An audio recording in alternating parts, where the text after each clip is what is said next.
Now today, we are talking about something that is happening right in front of our eyes and nobody in the mainstream media wants to touch it. And we need to talk about the silence, the loud, strange, and honestly terrifying silence of Calvin Broadus, better known as Snoop Dogg, because we all know Snoop. He is the internet uncle, the guy who comments on everything. If a cat falls off a roof in a viral clip, Snoop has something to say. If a new snack drops, Snoop is reviewing it. If the Olympics are on, Snoop is somehow there holding the torch. He is easily one of the most online celebrities of his generation.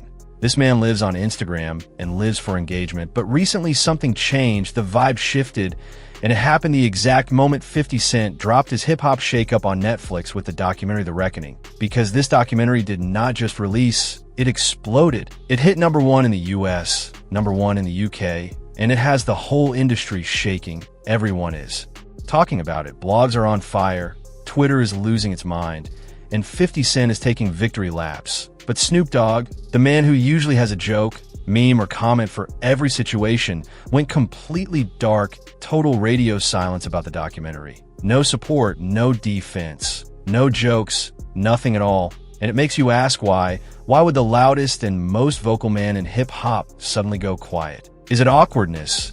Is it loyalty? Or is it fear? Because the report's coming out now, and we are breaking down every single one today. Suggest Snoop is not staying quiet just to be polite. He is staying quiet because he might be next. What could this mean for the US, for fans, if Snoop Dogg is actually implicated? Because I know there's been talk about him being on some actual videos. What do you think that would look like if he was brought up in the cases as well? Personally, it wouldn't shock me. I think that Snoop's PR team has really made him look good, you know, just like a trustworthy neighborhood guy.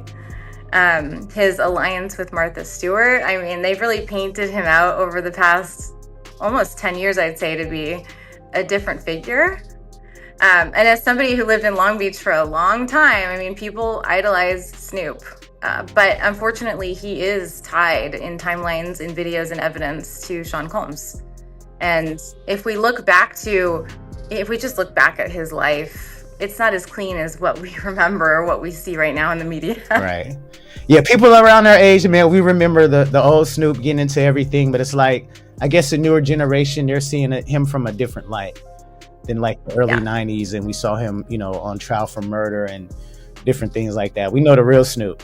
Now we're talking about allegations that go back nearly 30 years. We're talking about tapes, secret memoirs, and the night Tupac Shakur died. Because today we are connecting dots the industry has tried hard to erase. So buckle up, because to understand the panic that is allegedly happening behind the scenes right now, you have to understand that Snoop and Diddy are not just industry contacts who see each other at award shows and move on.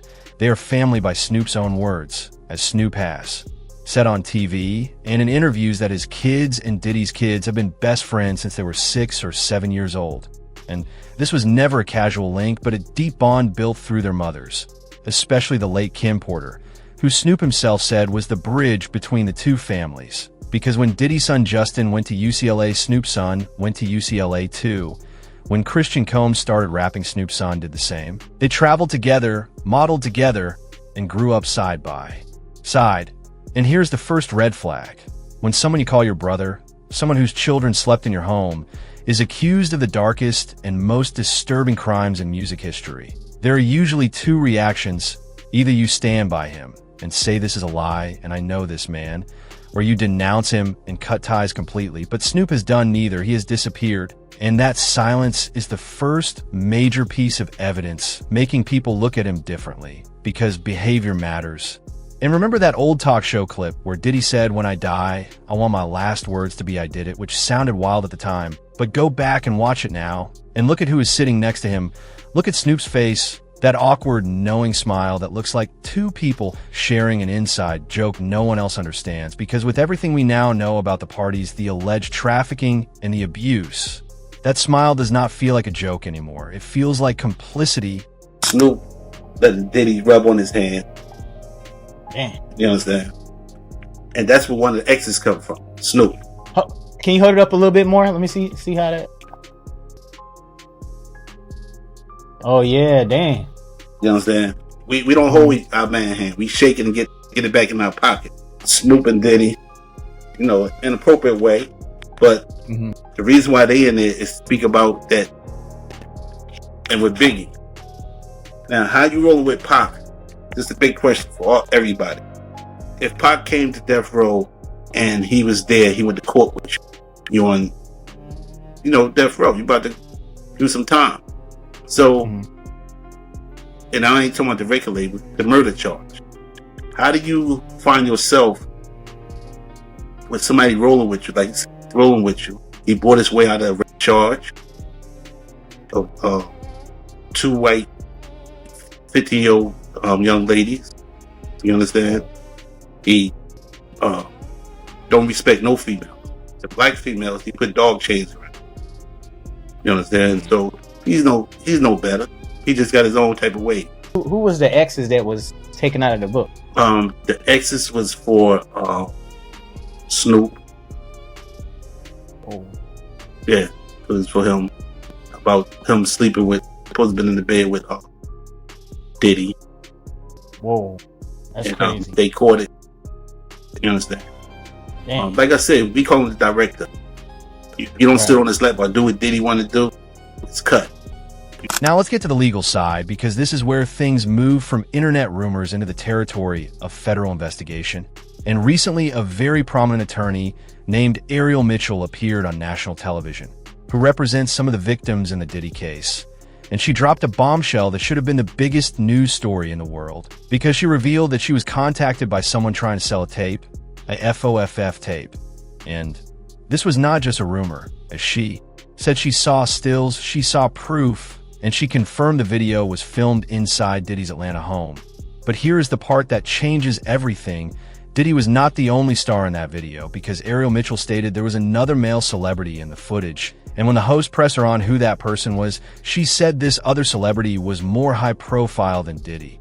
And when you really think about that, it narrows the list down fast to global icons. And she also mentioned that this person did not appear to know they were being recorded, suggesting it looked like a setup, a catch and kill situation where someone records you doing something compromising so they can control you forever.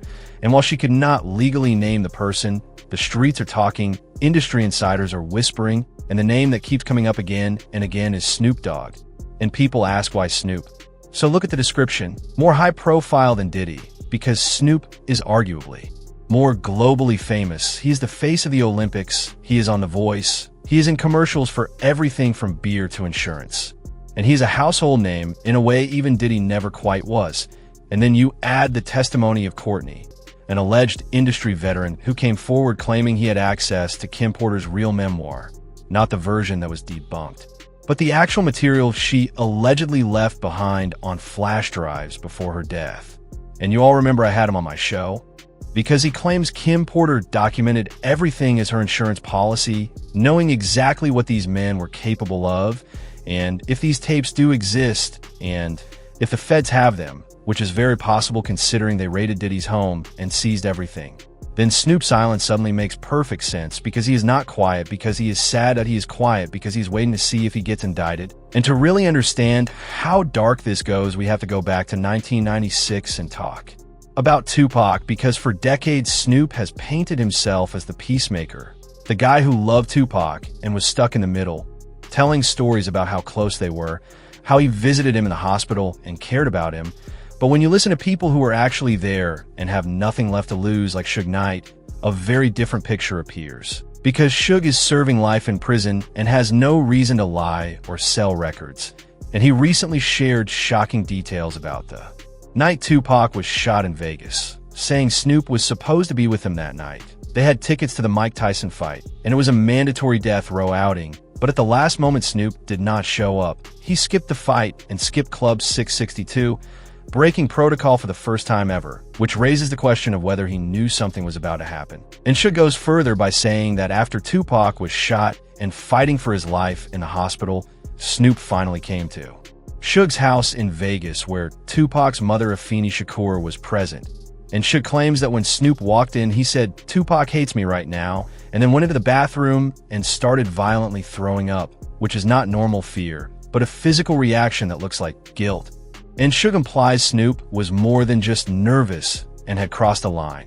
And then there's the walkie-talkie story, one of the creepiest details of all, because Warren G and even members of Snoop's own family have confirmed Snoop was at his house that night with a police scanner-style radio.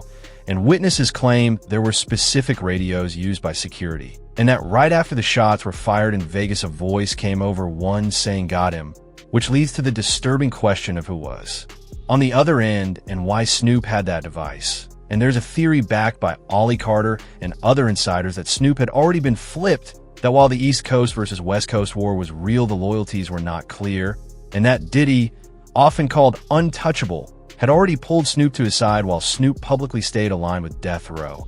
And if that is true, it rewrites hip-hop history, because it would mean Snoop did not just survive the rap wars, but may have helped sacrifice his own team to save himself. And now it gets even darker as we move behind closed doors to the claims made for years by Gene Deal, Diddy's former bodyguard, who has described Diddy not as a metaphorical demon, but something he claims is very real. He talks about parties with specific vibes, specific temperatures, red rooms, and rituals.